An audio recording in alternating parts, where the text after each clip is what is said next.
여러분 안녕하세요. 강아지 상담소 윤쌤입니다.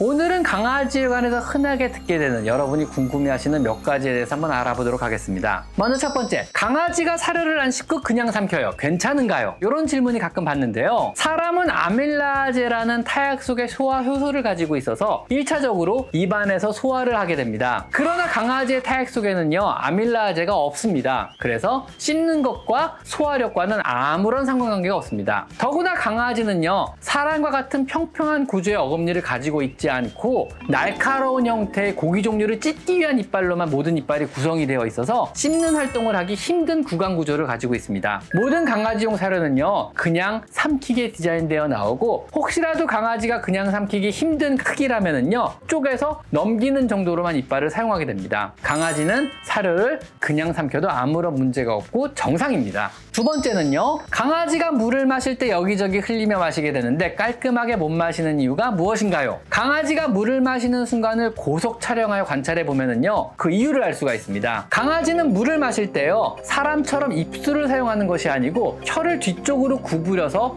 국자처럼 만든지 낼름낼름 퍼마시게 됩니다. 당연히 입술이나 입은 물에서 떨어진 채 혀로 퍼먹기 때문에 여기저기 흘리며 마시게 되는 겁니다. 강아지는 야생의 상태부터 강이나 개울물 혹은 웅덩이의 물을 퍼마실 때는 이런 방법이 굉장히 효율적이기 때문에 이렇게 발달을 한 건데요. 아무래도 실내에서 작은 물그릇에 물을 마실 때는요, 여기저기 흘리게 되니 좀 비효율적이긴 한 것 같습니다. 다음 세 번째, 여름철인데요. 모든 개는 수영을 잘하나요? 라는 질문도 종종 받습니다. 요즘엔 휴가를 갈 때도 강아지를 당연히 데리고 가는데요. 우리에게 강아지는 진정한 가족 구성원으로 자리를 잡았습니다. 혹시라도 계곡이나 강 혹은 바닷가에 데려가서 강아지를 수영을 시키는 주인분은 안 계시겠죠? 많은 강아지는 수영을 선천적으로 합니다. 하지만은요, 레트리버나 스탠다드 푸들, 뉴펀들랜드 같은 선천적으로 물에 특화된 강아지가 아니라면은요, 강이나 바다 같은 흐르거나 움직이는 물에서의 수영은 굉장히 위험한 일입니다. 우선 작은 강아지는요, 당연히 체구가 작아 물의 흐름에 이리저리 떠밀리다가 물을 먹고 익사하는 경우가 굉장히 흔합니다. 큰 강아지라도요, 물에 뜨기만 할 뿐 사람보다 다리가 짧아 아무리 버둥거려도 한번 강물이나 파도에 휩쓸려 버리면은요, 하염없이 물의 흐름에 흘러가 버려 익사하기가 십상입니다. 수영장과 같은 잔잔한 물이라면 보호자인 여러분의 감독하에 어느 정도 물에 떠서 수영은 가능하나 강이나 계곡 혹은 바다에서의 입수는 자제하셔야 합니다. 위험합니다.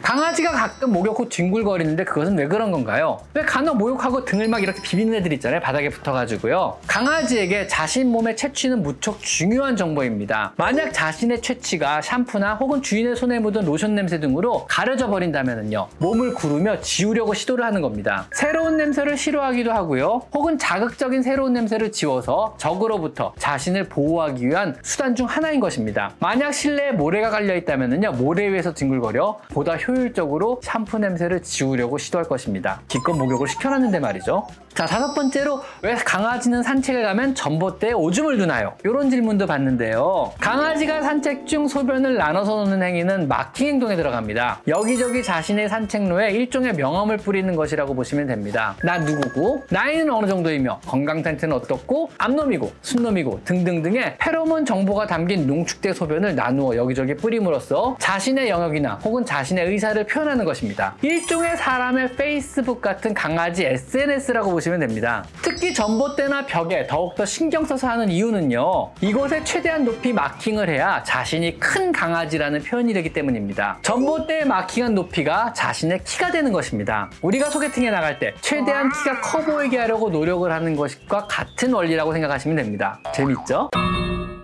자, 다음 여섯 번째로, 가끔 하울링을 하는데 이것은 무엇인가요? 강아지가 늑대와 같이 우우 하고 우는 하울링은요, 주로 무리를 부를 때 사용하는 언어입니다. 멀리 떨어져 있는 자신의 동료에게 자신의 위치를 알리거나 자신의 존재를 알리거나 할 때 사용하는 그러한 언어입니다. 이러한 하울링을 들은 강아지는요, 본능적으로 자신도 하울링을 함으로써 화답을 하게 됩니다. 우리 친구하자, 넌 어디야? 난 여기야. 뭐 나 여기 있어. 혹은 나 외로워. 이 정도 표현이라고 보시면 됩니다. 갑자기 개가 하울링 하울링 하는 것이 잦아진다면요, 홀로 있는 외로움의 표현이거나 다른 강아지들의 하울링 소리에 반응을 하거나 혹은 굉장히 드물게 소방차나 앰뷸런스의 소리 주파수 파장대가 하울링의 파장대와 비슷한 경우 이런 소리에 반응을 하기도 합니다. 실제 일본의 어느 한 지방에서는요, 소방차의 소리가 이 파장대 소리와 겹쳐서 모든 동네 개들이 하울링이 잦아져서 결국은 소방차 소리의 파장대를 변경한 적도 있다 그럽니다.